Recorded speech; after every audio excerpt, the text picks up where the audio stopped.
Hello everyone and welcome to this preview of today's SolForge WCQ February. My name is Swaxor. I represent the SolForge Team A1 Alliance, and first I want to go over just who's qualified, what's the setup, what is everyone playing for today. And of course, what we're playing for is a slot, the 7th slot actually, in the SolForge World Championship, which will take place later this year, and a chance to fight for the sum of $4,000 or more dollars, which is pretty good.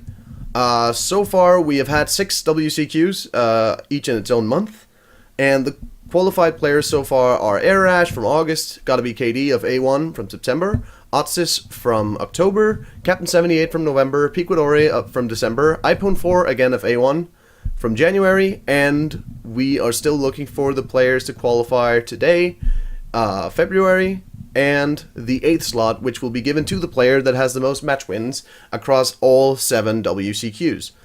This is definitely an interesting field and some very strong players. I know Piquadore was actually ahead in the race for the 8th slot until his win. Also, fun fact, iPhone4 is actually the MMDOC World Champion, so there's definitely some competent players on this list.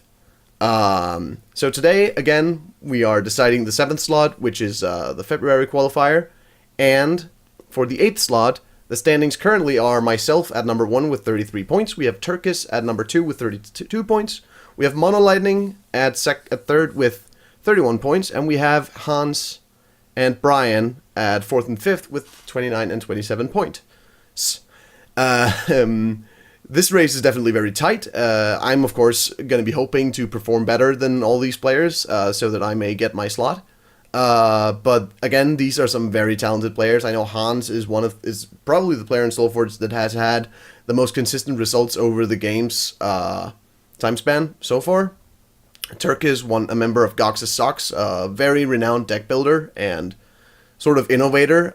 He brought the AT Robot Rage of Cadres deck to the finals of one of the WCQs. Miss Lethal, which was very unfortunate, but he definitely got to show off some of his both deck building and playing skill at that tournament. And generally, this is just the list of the most consistent players in the game right now.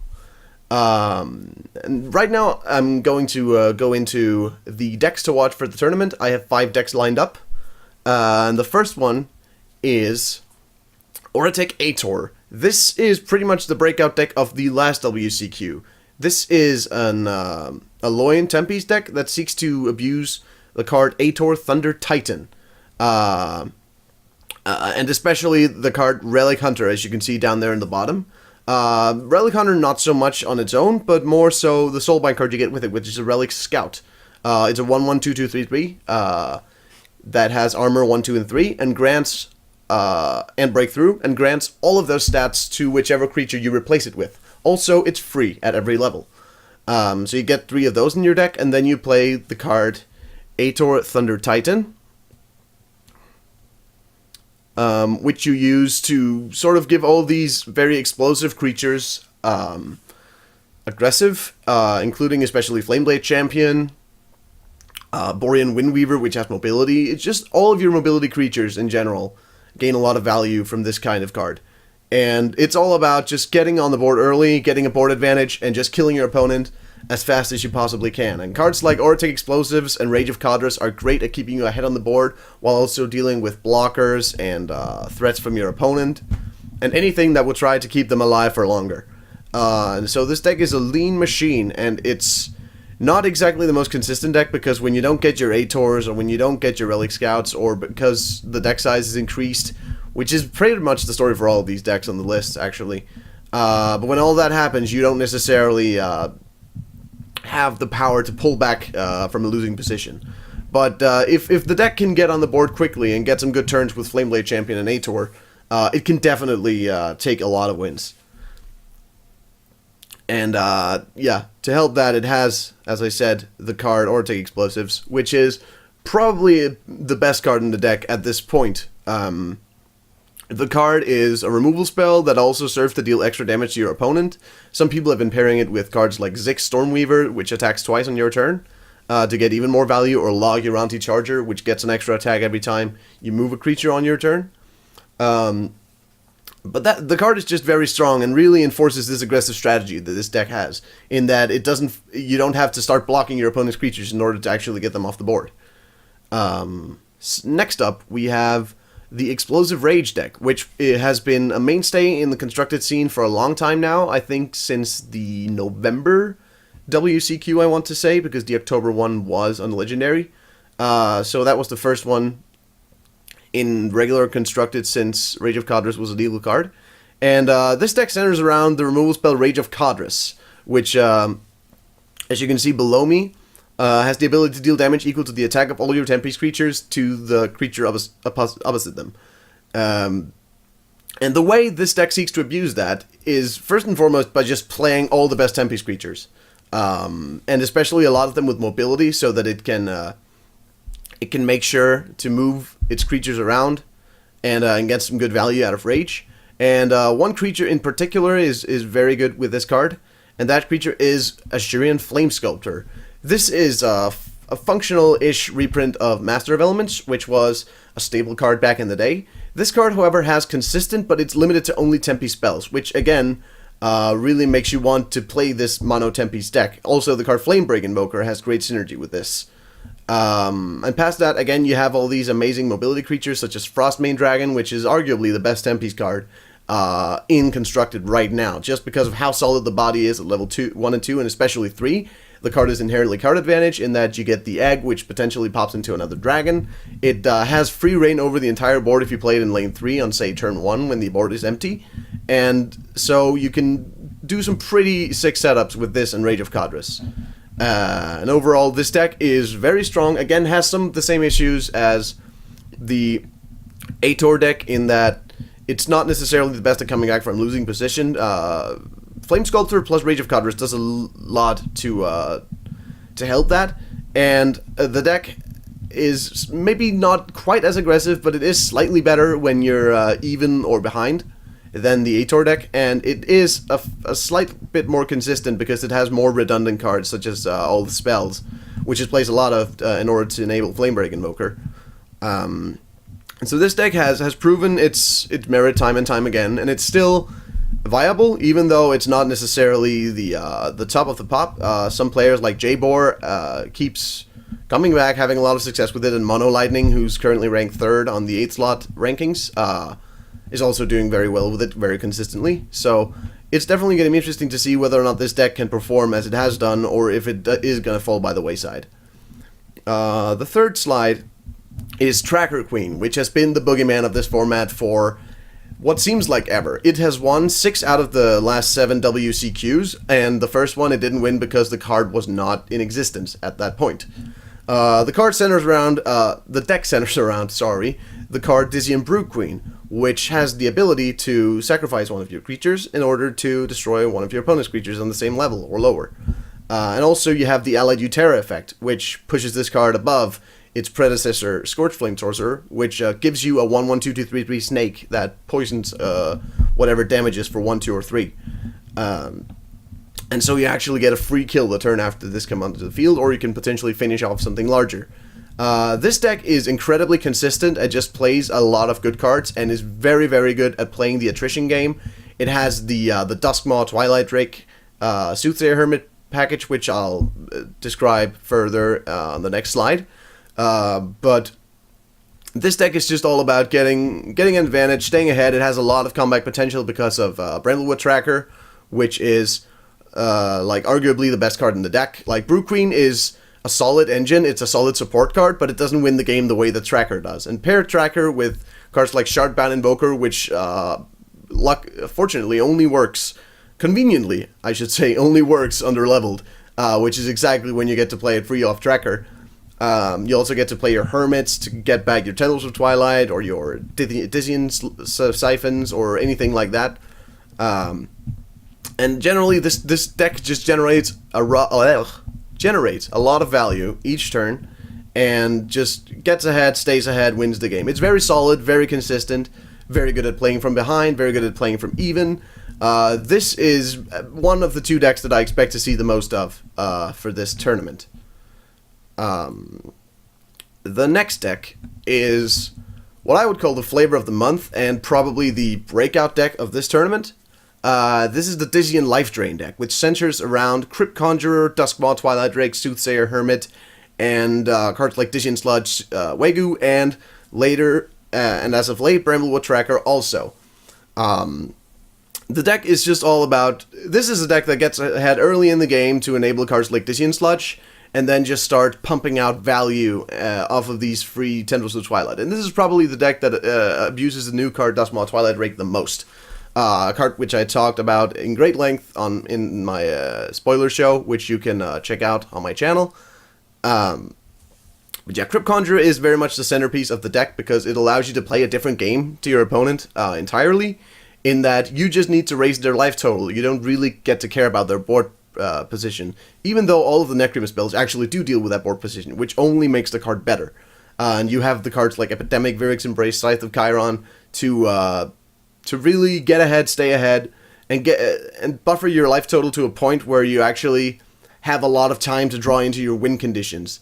And this deck should have actually included 2 copies of Halasith. I'll admit, these deck lists I've put together are just placeholders, and this one is not necessarily complete. So I apologize for that.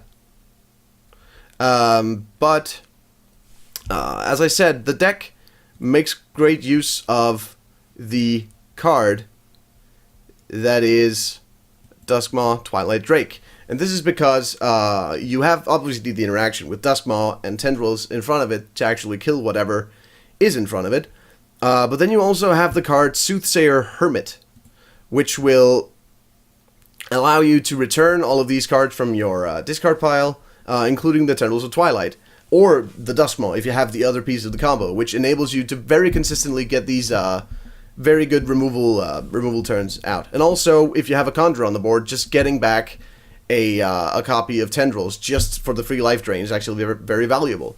And that free life drain also fuels into your secondary win condition, which is Wego the Ancient, a card that has been talked to death about how, not necessarily overpowered, but at least how unfun it is, because as soon as Wego gets going, there's just no stopping it, and it doesn't take that much to get going. The thing about Wego is that there's a lot of sort of incidental life gain in this deck with Oros and with Crypt Conjurer and Vyric's Embrace, that you might as well play the card, because it's just going to grow out of control in a matter of very few turns, and you can actually start actively focusing on it once you get it going. And so this deck attacks on a lot of different axes, including the tracker route, which is very similar to just the Dizzy and Brew Queen deck, in that it just generates a lot of value. If you're in a game where you know you're going to have to go for attrition over explosiveness, Tracker provides a lot of that late game value that you need in order to keep your Conjurers going and finish them off in the late game. And again, draw your Halasiths, return them with Soothsayer Hermits, and get a win off of that. And so this deck is very consistent. Well, not so much as the Brew Queen deck, but it is quite consistent. It has a lot of explosiveness to it. It is very good at staying ahead once it actually gets a hold of the game, but not necessarily the best at playing from behind. In that vein, it's similar to Ator, but I believe that it is a little bit more consistent and has a more solid late game plan. And so this is the deck I expect, along with Brew Queen, to be played the most. I think this is going to be an NU-dominated WCQ, as we have seen in the past. The final deck that I wanted to talk about is my own creation. I have a video on it, again, on my channel, so I'm just gonna describe it briefly. The deck centers around, of course, all these removal creatures, the Warlords, Urantia and Ebonbound, the Brimstone Tyrants, Scorched Dragons, and the idea with the deck is just that you keep ahead by focusing these removal creatures on killing their threats, while also getting to keep the creature around. So this deck is very good at playing from behind because it has that critical mass of removal, and especially cards like Brimstone Tyrant, Epidemic are good at clearing out multiple creatures. It has the pinpoint removal in Berserk Spite Mage and Duskmaw Twilight Drake. Overall, this deck has probably the best single threats in the game, but it is not necessarily the most consistent deck because it has no way of leveling additional cards by them being free or having cards with the ability consistent, like any deck with Relic Scout or Bramblewood Tracker. However, it does have the 2 copies of Direhound, which does something to reduce deck size later in the game. And past that, it has Scorched Dragon, which is, of course, the best win condition in the game, as we all know. Because unlike something like Iron Maiden, for example, it's only bad at 1 player level. And with Brimstone Titan in the deck, it actually just gives fodder to sacrifice to that, so that so you don't necessarily fall too far behind leveling your dragons. And the level 3 is just the end-all be-all to all decks if they can't get their Duskmaw combo. And at the same time, we have the Sorrow Maiden engine, which is Sorrow Maiden paired with Epidemic, Ebonbound Warlord, and Zithian Direhound. And even on its own, it really tears apart the Brew Queen decks, because most of their important cards, like Dizzy and Brew Queen, Brindlewood Tracker, all have so little attack. And the same thing goes for the Crypt Conjure decks. They can't just play out a Wego and gain 4 health, because it's just going to die to the Sorrow Maiden. And this engine sort of lets the NT deck stay ahead when it actually does get ahead. And so I think some amount of this is going to show up for the tournament. The meta might be sort of 50% NU, 50% a mix of other archetypes. But I'm definitely going to be interested to see how it goes, and I'm going to be hoping to do well with whatever I play. I'm not going to spoil too much of that just yet, since the tournament is in 8 hours from now. Yeah, past that, you are going to be able to find me streaming at this address down here. I'm going to be streaming all my matches with commentary or without. We'll have to see. Maybe with a delay if I am doing commentary, so you can actually see my hand and I can upload this to YouTube or something. You can go and follow me on Twitter to see whenever I have a new video out or whenever I go on live on my stream. And you can go to a1sf.blogspot.com to find this video or other similar creations, or just generally anything written by an A1 Alliance member is going to be posted on that site. And A1 is comprised of a very large amount of very, very talented SolForge players. So if you want some insightful strategy or just some whimsical, fun stuff from the constructed queues, please do go ahead and check out that site. And I will see you all for the SolForge, the final SolForge WCQ, and we'll see how it goes. Bye.